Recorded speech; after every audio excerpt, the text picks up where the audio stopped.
हा भाग समजून घेण्यासाठी कथेचा मागचा भाग पाहून घ्या. काजल जेव्हा घरी पोहोचली तेव्हा तिची आई डायनिंग हॉलमध्ये बेचैनीने इकडे तिकडे टहलत होती. त्यांच्या चेहऱ्यावर चिंता स्पष्ट दिसत होती. आईला अशा अवस्थेत पाहून काजलचे मनही अस्वस्थ झाले. तिने चिंतेने विचारले, आई तुम्ही एवढ्या का काळजीत आहात? आईची चिंता पाहून काजलला स्वतःच्या वेदना क्षुल्लक वाटू लागल्या. काही वेळापूर्वी रेस्टॉरंटमध्ये तिच्या जुन्या आठवणी जाग्या झाल्या होत्या आणि शौर्यचा विचार तिला आतून हादरवून गेला होता. शौर्य तिचे पहिले आणि शेवटचे प्रेम होते. त्याच्यापूर्वी आणि त्यानंतर तिने कधीच कोणासाठी आपले हृदय उघडले नव्हते. आईची चिंता पाहून काजल आपल्या दुःखाला विसरून त्यांच्या जवळ गेली. सांगा ना आई, तुम्ही एवढ्या काळजीत का आहात? काजलच्या आईने तिला जवळ घेतले आणि म्हणाली, माझी मुलगी, मला माहीत आहे तुझ्या हृदयात किती दुःख दडले आहे. मला समजत नाही तुला अजून दुःख कसे देऊ, पण जी बातमी तुला द्यायची आहे ती तुला फार दुःख देईल. काजलने आईला धीर देत म्हणाली, आई तू फक्त सांग, मी सगळं सहन करायला तयार आहे. शौर्यने मला इतका मोठा घाव दिला आहे की आता कुठलेच दुःख त्याच्यापुढे छोटेसे वाटेल. असे म्हणताना तिने डोळ्यातले अश्रू लपवले. आईने तिला समजावले, काजल ते लवकरच लग्न करायची घाई करत आहेत. अजून तुझे लग्न मोडले त्याला 8 दिवसही झाले नाहीत आणि त्यांनी नीलमशी साखरपुडा केला आहे. आता ते लग्नासाठी जोर देत आहेत. माझे मन होते की नीलमचा शौर्याशी संबंध जोडू नये, पण नीलमच्या आग्रहाखाली मला तिचा साखरपुडा शौर्यासोबत करावा लागला. माझा विचार होता की जोपर्यंत तू या दुःखातून बाहेर पडत नाहीस तोपर्यंत मी हे लग्न होऊ देणार नाही. पण शौर्याच्या आईचे म्हणणे आहे की शौर्याला लग्नाची खूप घाई आहे, म्हणून 8 दिवसांनीच लग्न करणार आहेत. काजलच्या हृदयावर ही बातमी ऐकून अजून एक घाव पडला. तिने किती स्वप्न पाहिली होती की तिचे आणि शौर्याचे लग्न होईल. किती रंगीन स्वप्न तिने विणली होती. पण आता शौर्याचे लग्न होते, पण तिच्यासोबत नाही, तर तिच्या धाकट्या बहिणी नीलमसोबत. स्वतःच्या अश्रूंना आवरून काजलने हसण्याचा प्रयत्न केला आणि म्हणाली, आई यात काळजीची काय गोष्ट आहे? ही तर आनंदाची गोष्ट आहे. नीलमचे लग्न होणार आहे. बघा मी तिच्या लग्नाच्या तयारीत किती आनंदाने सहभागी होईन आणि माझी तुम्ही काळजी करू नका. मी शौर्याला मनातून आणि डोक्यातून काढून टाकले आहे. आता त्याचा विचार करणे हे पाप वाटते, कारण तो आता नीलमचा होणारा नवरा आहे. माझे त्याच्याशी काहीच नाते नाही. तुम्हीही काळजी करू नका. असं म्हणत काजल आपल्या आईच्या मांडीवर डोकं ठेवून झोपली.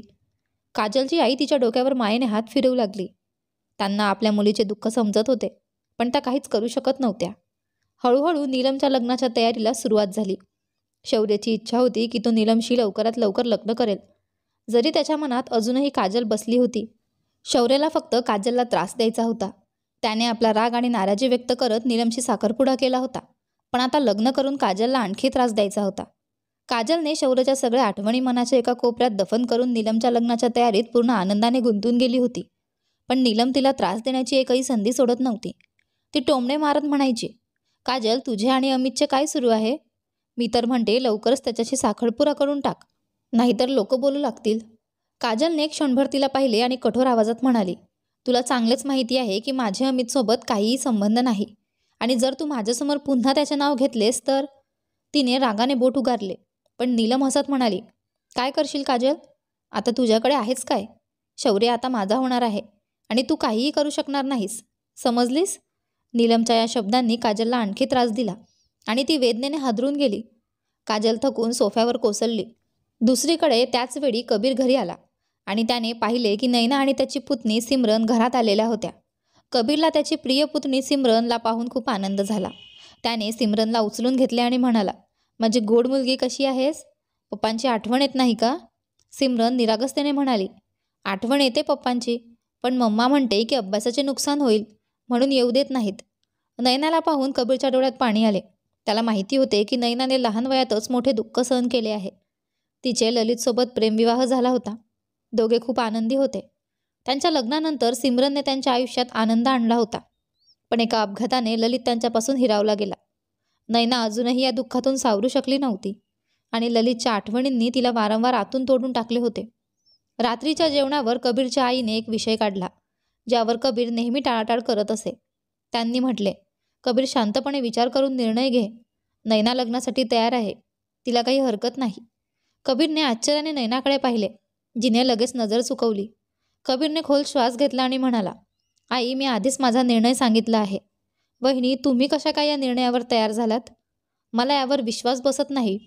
नैनाने चमचा घट्ट पकडला, जणू स्वतःला सावरायचा प्रयत्न करत होती. ती म्हणाली, कधी कधी निर्णय मजबुरीने घ्यावे लागतात. कबीर मी फक्त माझ्यासाठी नाही, सिमरनसाठी विचार करत आहे.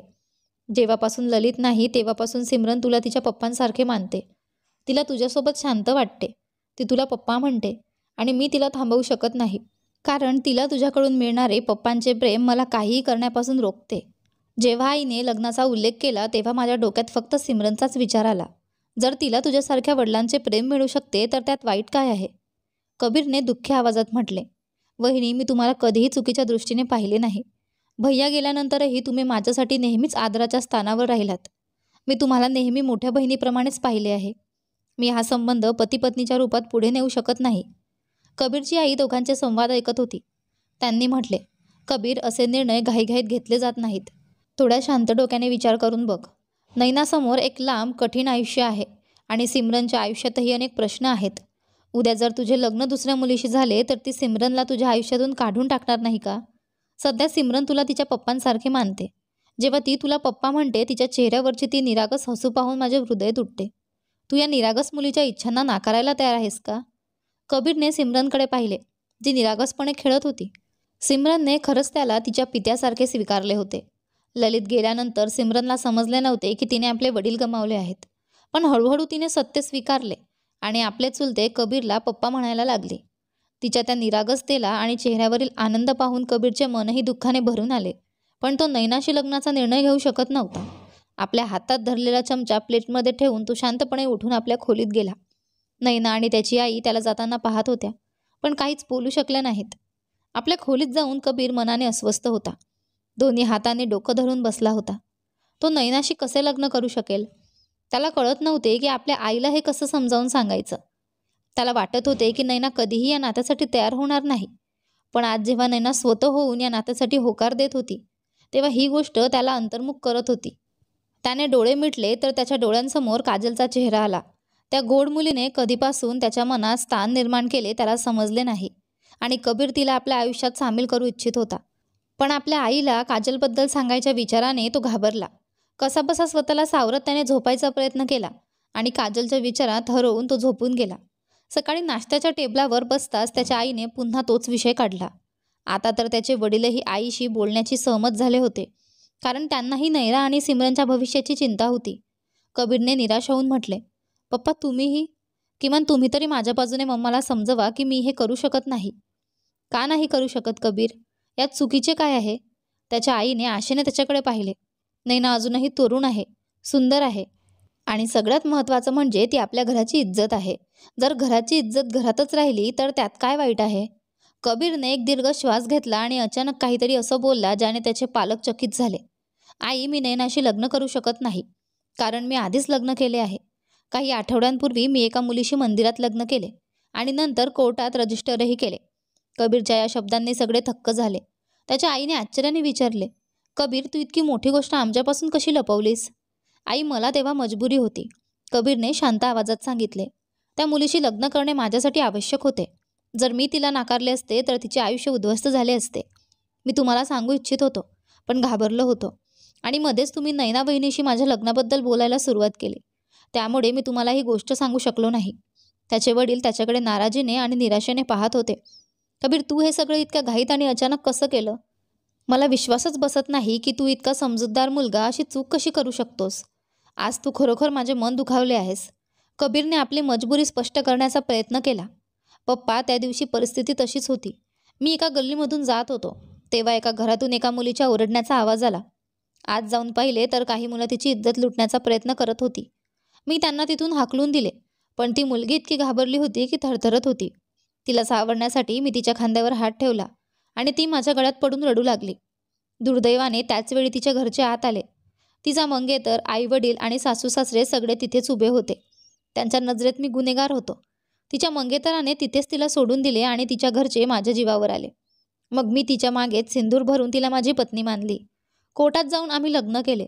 तिच्या घरचेही समाधानी झाले आणि ती अजूनही आपल्या घरी आहे. कबीरने एक दीर्घ श्वास घेतला. इतकी मोठी कथा रचताना त्याला दम लागला होता. त्याने नजर चुकवत आपल्या आईवडिलांच्या चेहऱ्याकडे पाहिले, जिथे अजूनही अविश्वास आणि चिंता दिसत होती. कबीर मनोमन प्रार्थना करत होता की त्याचे आईवडील त्याच्या या गोष्टीवर विश्वास ठेवतील.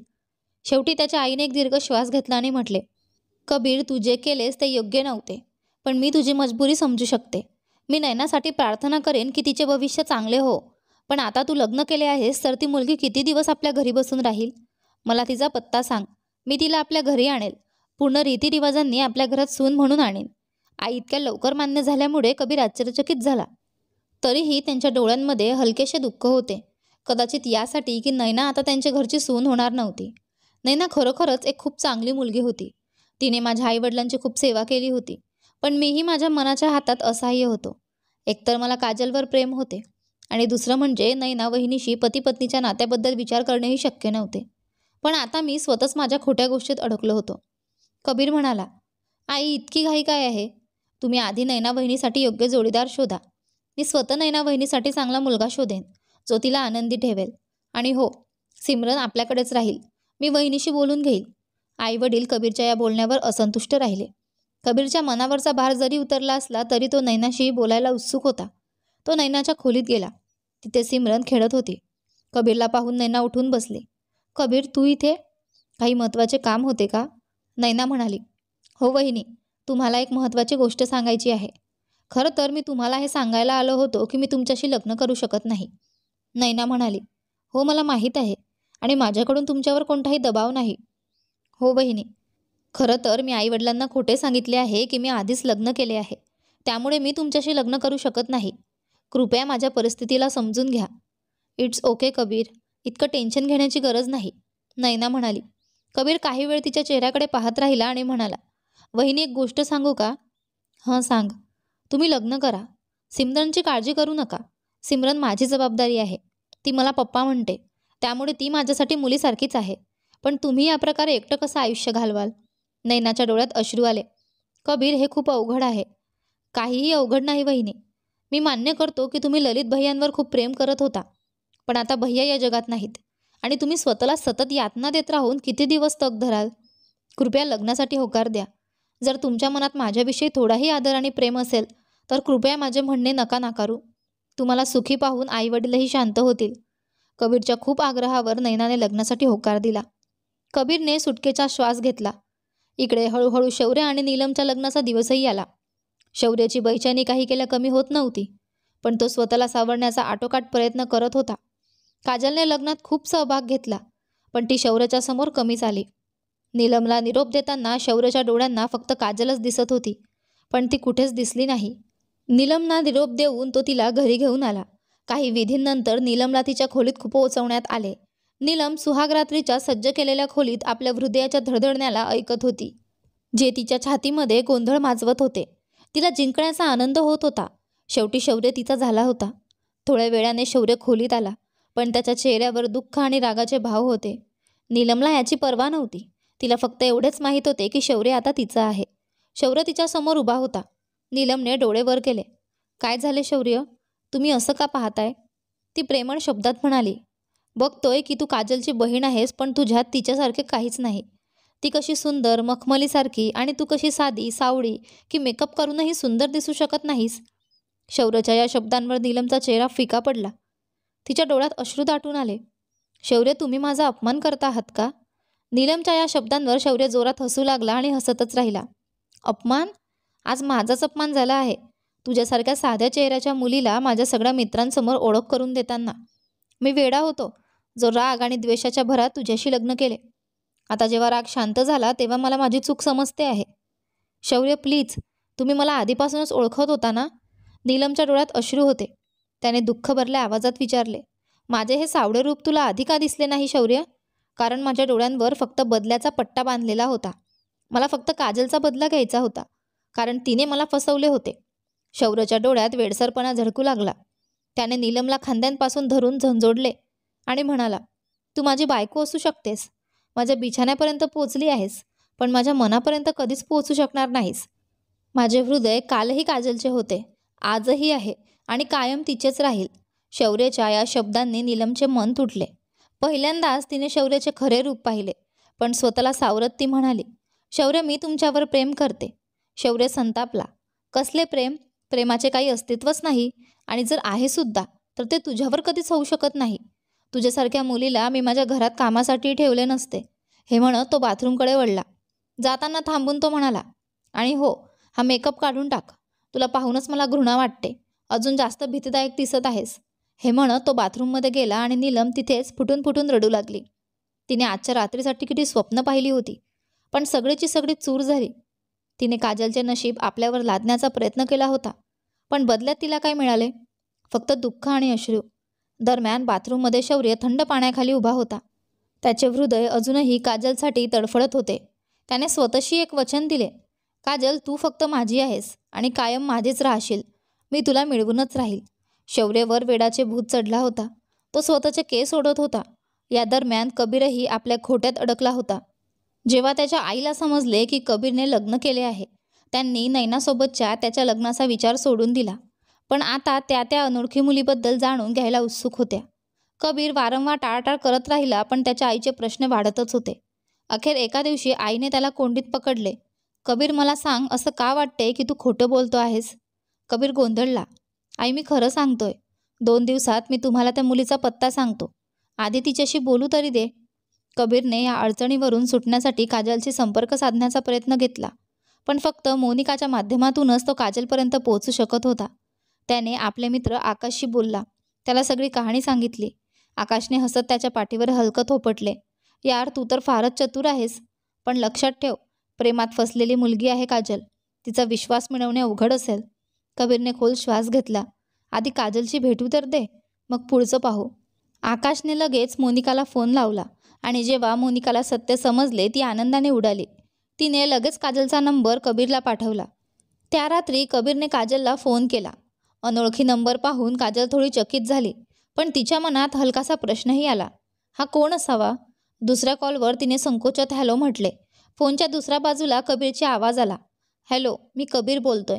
काजल थोडी अचंबित झाली. कदाचित त्याचे नाव तिच्या आठवणीत धूसर झाले होते. कबीरने आठवण करून दिली. तोच ज्याची गाडी तुम्ही त्या दिवशी रेस्टॉरंटच्या बाहेर धडकवली होती. काजलला सगळं आठवले आणि तिने पटकन उत्तर दिले. हो हो, तुम्हाला तुमच्या गाडीची नुकसान भरपाई हवी आहे. मी तर त्याच दिवशी पैसे देण्याचा प्रयत्न करत होते, पण तुम्हाला खूप घाई होती. सांगा, मी आता तुमच्या नंबरवर पैसे पाठवते. कबीरने तिला थांबवत म्हणाला. अरे नाही, मला माझ्या गाडीची नुकसान भरपाई नकोय. असल्यापेक्षा मी तुम्हाला दुसऱ्या एका महत्त्वाच्या कामासाठी फोन केला आहे. खरं तर मला सांगायचं आहे की मला तुम्ही आवडलात आणि मी तुमच्याशी लग्न करू इच्छितो. माझी आईसुद्धा तुमच्याशी भेटायला इच्छुक आहे. कृपया नकार देऊ नका. काजल एका क्षणासाठी गप्प झाली. मग ती हळूच म्हणाली, हे अशक्य आहे. कबीरने समजावत म्हणाला. मला माहीत आहे की तुम्हाला अलीकडेच खूप मोठा धक्का बसलाय, पण माझ्यावर विश्वास ठेवा. मी तुमचे आयुष्य पुन्हा आनंदाने भरून टाकू इच्छितो. माझ्या प्रेमाच्या समोर तुम्ही तुमच्या मंगेतराच्या आठवणी विसरून जाल, हे माझे वचन आहे. काजलने खोल श्वास घेतला आणि कठोर आवाजात म्हणाली. कबीर, वचने फक्त तोडण्यासाठीच केली जातात. आता मला त्यांच्यावर काहीही विश्वास राहिलेला नाही. तिच्या शब्दांतून स्पष्टपणे दुःख आणि तुटलेल्या हृदयाची वेदना दिसून येत होती, ज्यामुळे कबीरलाही एक झटका बसला. सॉरी कबीर, मी सध्या लग्नाच्या मूडमध्ये नाही आहे, असं म्हणत काजलने फोन कट केला. कबीर निराशेने फोनकडे पाहत राहिला. दरम्यान कबीरची आई आता धीर सोडून बसली होती.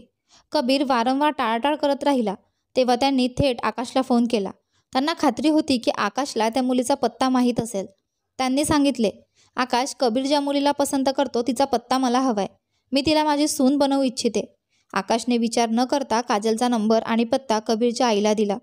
त्याला वाटले की कबीर आणि काजलमध्ये सर्व काही ठीक झाले असेल. कबीरची आई कोणतीही वेळ न घालवता त्याच दिवशी काजलच्या घरी पोहोचले. काजल आणि तिची आई या अनोळखी पाहुणीला पाहून आश्चर्यचकित झाल्या, पण काजलचा साधेपणा आणि सौंदर्याने कबीरच्या आईचे मन जिंकून घेतले.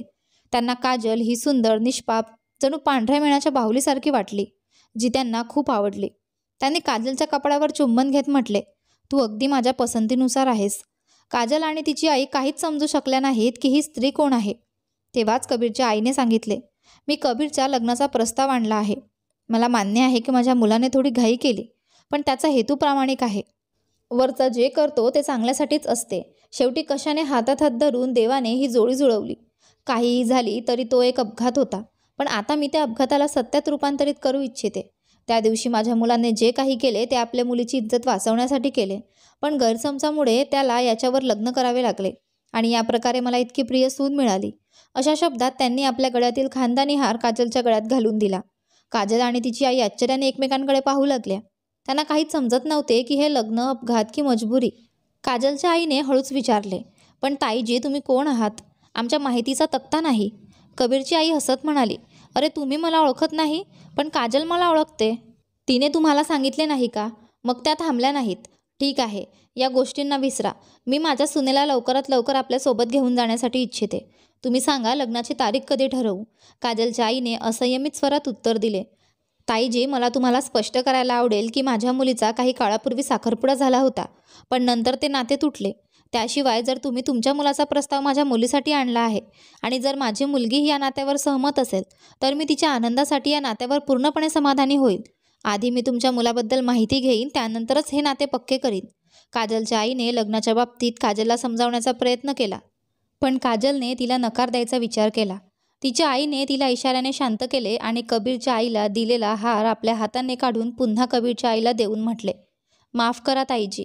जेव्हा आम्ही संपूर्णपणे समाधानी होऊ आणि नाते पक्के होईल, तेव्हा तुम्ही आमच्या काजलला जो हवे तो घालायला येऊ शकता. कबीरच्या आईला वाटले की काजलची आई फक्त परंपरांचा विचार करत आहे आणि समाजात आपली इज्जत राखण्यासाठी अशी करत आहे. म्हणूनच ती कबीरच्या लग्नाबद्दलच्या धावपळीतून नकार देत आहे. हा विचार करून ती चुपचाप हसली आणि म्हणाली, तुम्ही चांगली चौकशी करा.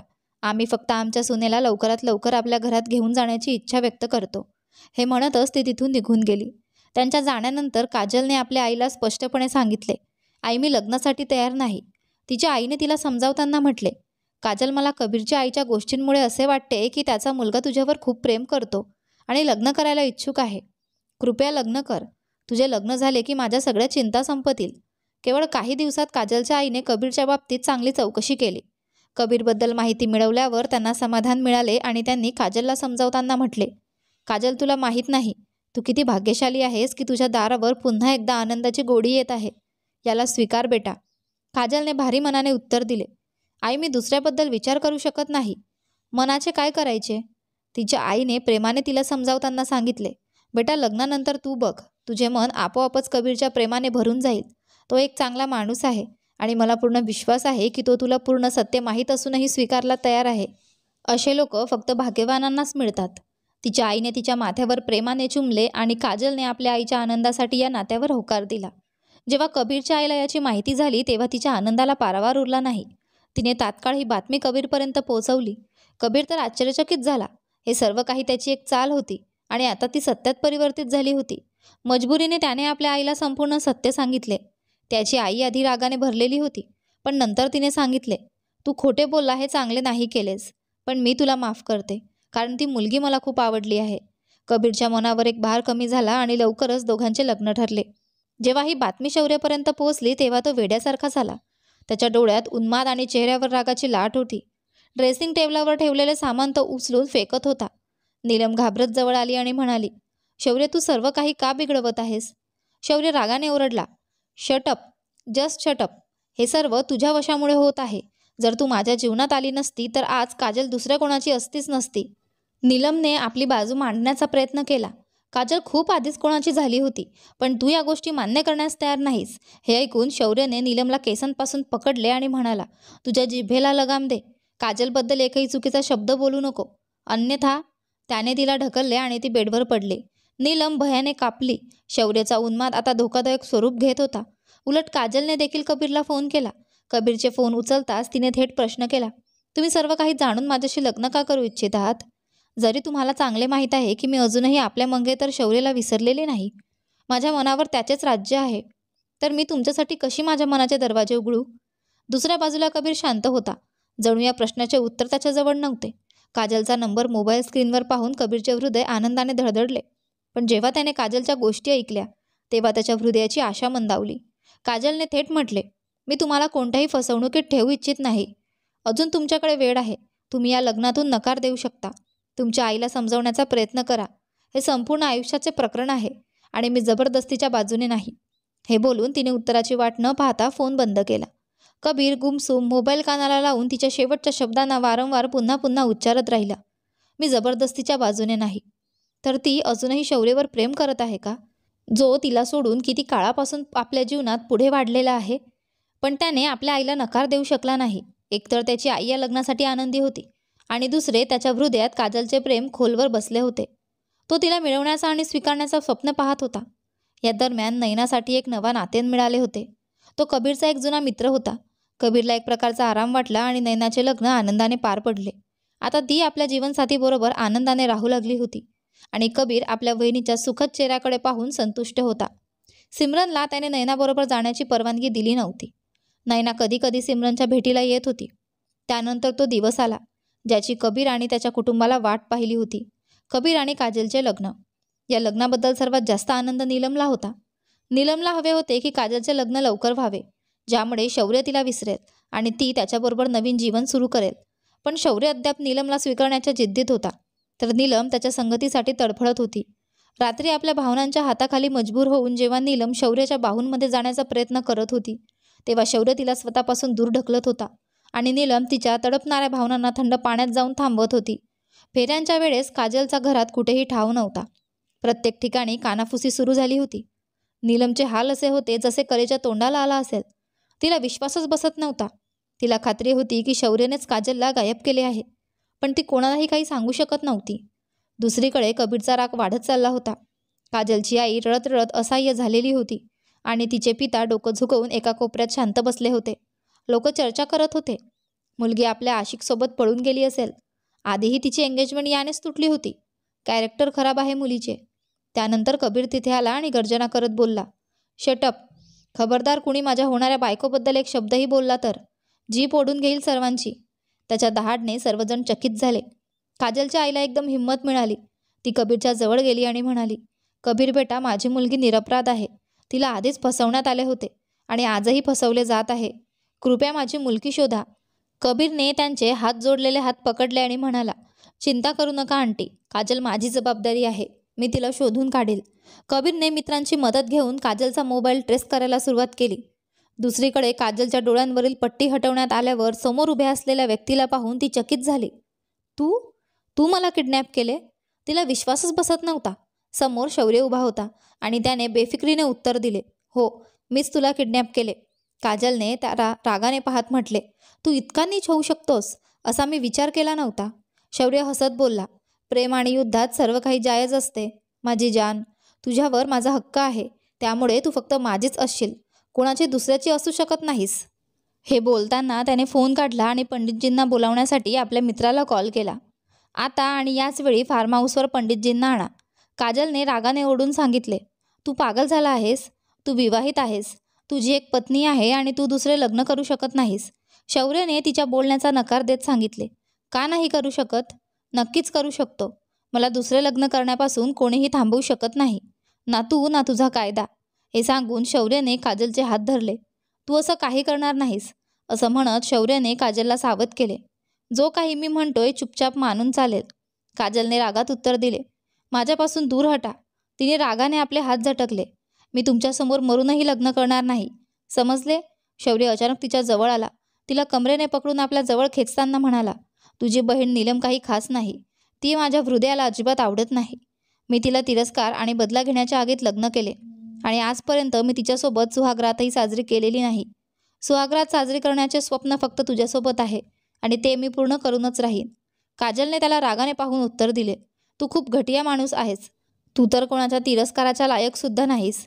मला तुझ्या प्रेमाची शपथ आहे, तुझ्यासारख्या माणसावर आणि माझ्यावर सुद्धा, ज्याने तुझ्यासारख्या माणसावर प्रेम केले. तिचा हा राग आणि तिरस्कार पाहून शौर्य आणखी रागात भरला. त्याने काजलला आणखी जोरात पकडून धरले. काजल त्याच्या पकडमधून सुटण्याचा प्रयत्न करत होती, पण शौर्य म्हणाला, काही गोष्ट नाही. तू लग्न करणार नाहीस, पण सुहागरात तर तुझ्यासोबतच साजरी करेन. मला तुझ्यावर हक्क मिळवायचा आहे. मी सुहागरात साजरी केल्यानंतर जसा कोणताही पुरुष नाही जो तुला मिळवू शकेल. तू पूर्ण जीवनभर माझीच राहशील, इच्छेने असो की जबरदस्तीने. हे बोलताना त्याने काजलवर जबरदस्ती करण्यास सुरुवात केली. काजल त्याला स्वतःपासून दूर करण्याचा प्रयत्न करत होती, पण शौर्य त्यावर खूपच हावी होत होता. अचानक कबीरने शौर्यला खेचून काजलपासून दूर केले. तुझा खेळ संपला आहे शौर्य. तुला किती आनंद होता ना जबरदस्ती करण्याचा, आता त्याचा आनंदही चाखशील, असं म्हणत त्याने शौर्याच्या चेहऱ्यावर एक जोरदार ठुसा मारला. अगदी पुढच्या क्षणी पोलिसांचे सायरन वाजायला लागले आणि पोलिसांनी चारही बाजूंनी शौर्याला वेढा घातला. शौर्याने काजलकडे हात वाढवला. चल, घरी चल. अचानक काजलने कबीरच्या हातात आपला हात दिला. कबीरने तिला मजबूतपणे धरले आणि सुरक्षितपणे घरात घेऊन आला. नीलमला जेव्हा समजले की शौर्याला पोलिसांनी नेले आहे, ती फुटून फुटून रडू लागली. तिने आपल्या चुकीचा स्वीकार केला होता. सर्व लोक आश्चर्याने तिला पाहत होते. काजल पुढे गेली आणि म्हणाली, थँक्यू सो मच नीलम. जर तू हे सर्व काही केले नसतेस तर आज मला कबीरसारखा सच्चा आणि खरा माणूस कधीच मिळाला नसता. हे म्हणत ती कबीरकडे प्रेमाने पाहत होती. त्याचा हात हातात धरून मंडपाकडे चालू लागली, जिथे दोघांनी फेरे घेतले होते.